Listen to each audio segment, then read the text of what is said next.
Hello everyone, welcome back to my channel, and for this video I would like to make a comment on the topic of widening cracks in race conflict with regards to the flag and Kuil Haram issue.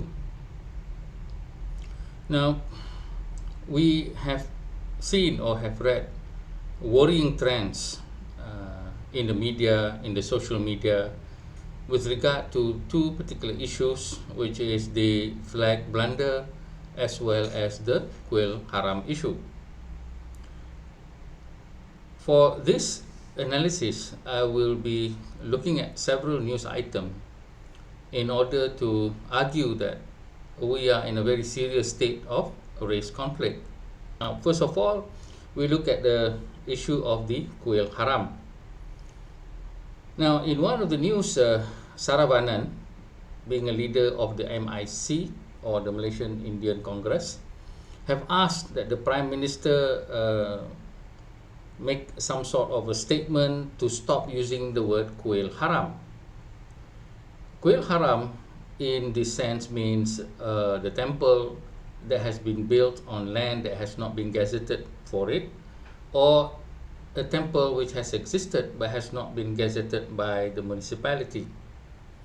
Now, of course, many people have explained that temples like this occur before laws were made. Many of them, many hundreds of them, were there before any kind of laws were made. But there are, of course, many more that were built, perhaps even on private land, with the permission of the owner. But then again, the laws of the country requires some sort of zoning regulation be adhered to.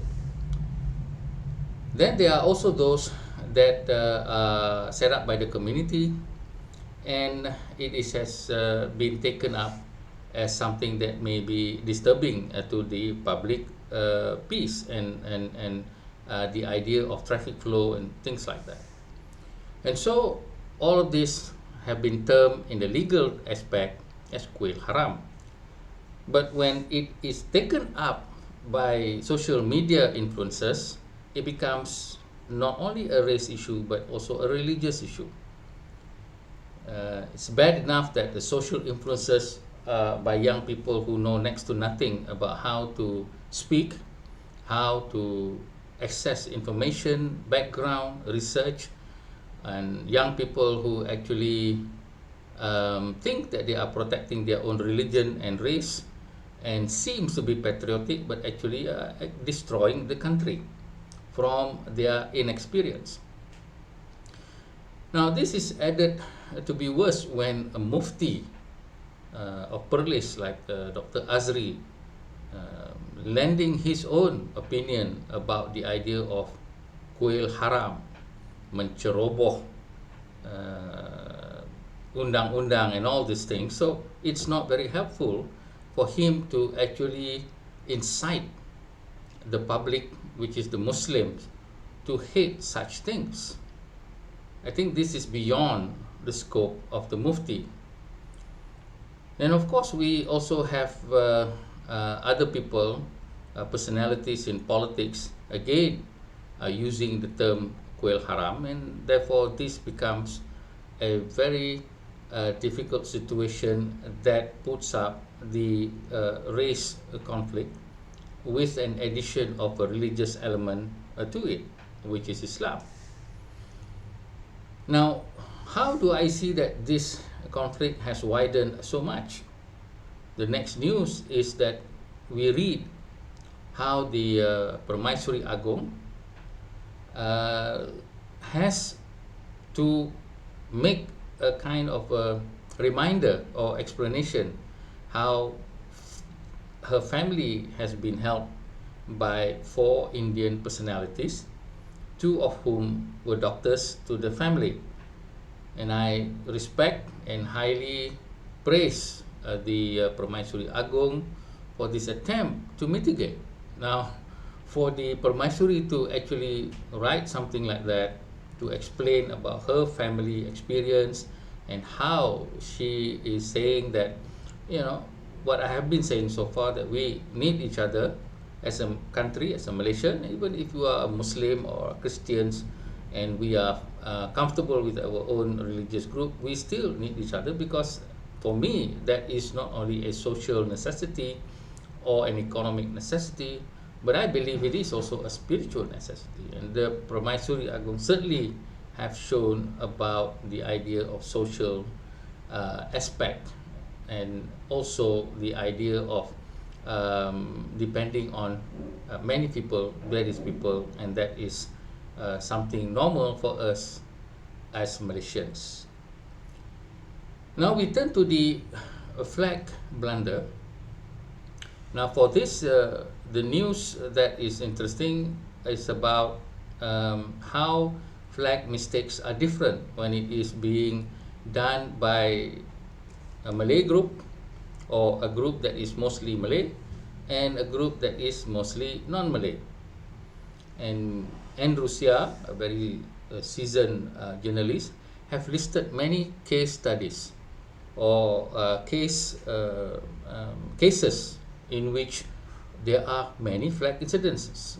Most of the ones that he had mentioned I have remembered, but it did not explode into the public so much. But here a comparison is made in a very damning way, that seems to be a preference or a different way of treatment when it is perpetrated by a certain group like the Malay group, and also certain group associated with the government. Now in the first case, Rusia reported that in 2022 our national flag was raised upside down during the National Day Parade rehearsal at Dataran Merdeka, Kuala Lumpur. The mistake was made by none other than Royal Malaysian Navy personnel.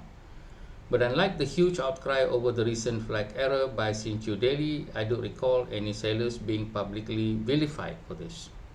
So, as far as we understand from this statement, that there was no public outcry against the Navy, who are, I suppose, mostly of one particular race.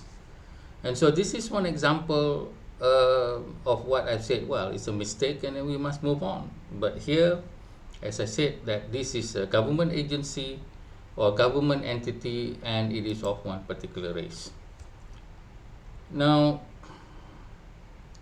we also have another incident where it says in 2020, a factory owner in Senai, Johor, was remanded for 3 days for another flag gaffe. The owner had ordered the Indonesian worker to replace a worn-out jalur gemilang, but didn't monitor the job, resulting in the flag being flown upside down. However, the same mistake was treated differently when government premises were involved. In August 2020, our flag was hung upside down at the school in Klang. However, police said it was not intentional, even though it had generated online controversy. This also happened at a school in Pahang in 2019. Then Inspector General of Police Abdul Hamid Bador said it was an honest mistake by a migrant worker. And so, in all this situation, we see that this is a disturbing trend of when it happens to one particular group that is mostly related to the government, and also of one particular race, then there is a different manner of which it being treated. Now, in another incident, Rusia quoted that the flag was flown upside down at the Seremban District Police Headquarters in 2016. The Seremban Police Chief Said Ibrahim said at the time that it was a technical error, which had been quickly resolved.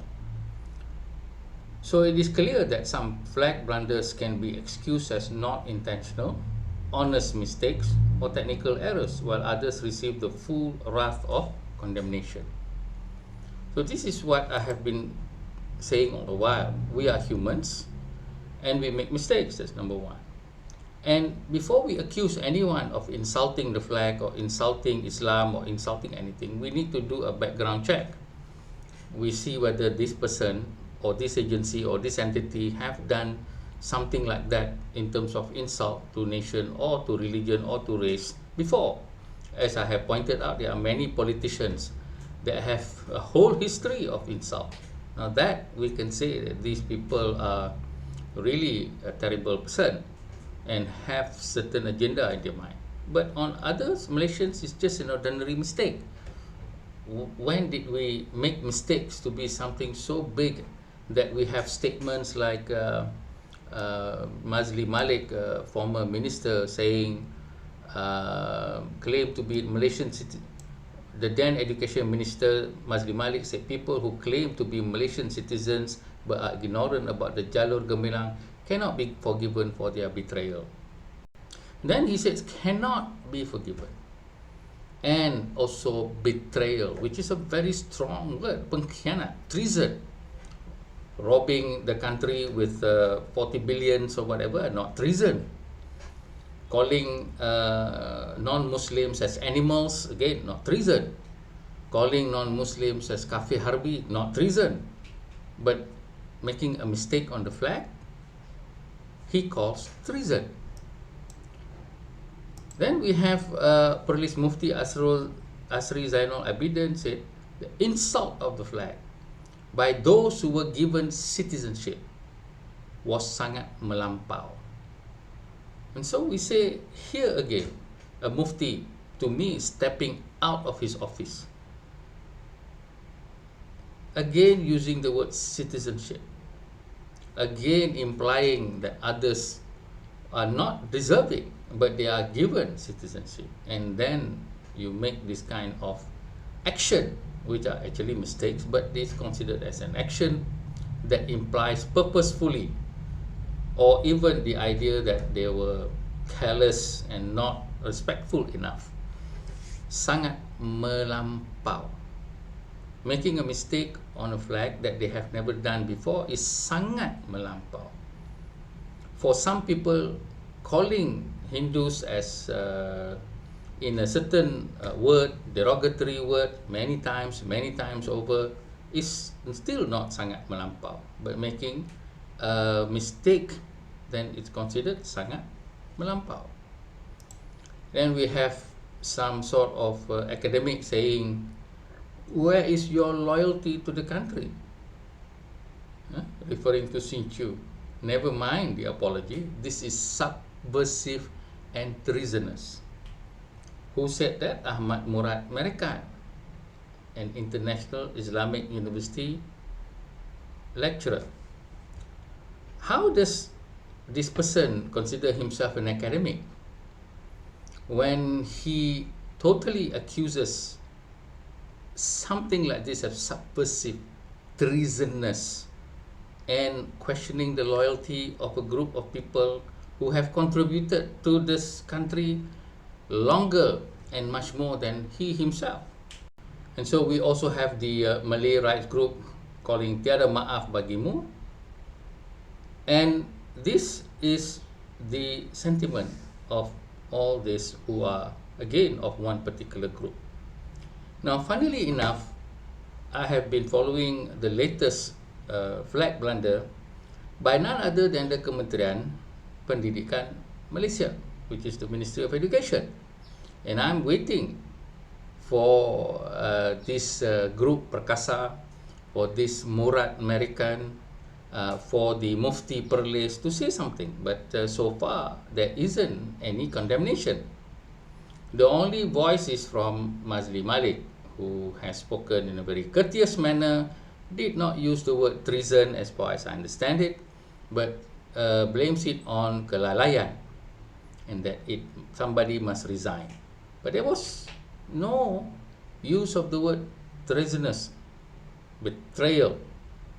And so this is a very damning way of looking at two different groups of race and intention and also actions of something about the flag of Malaysia.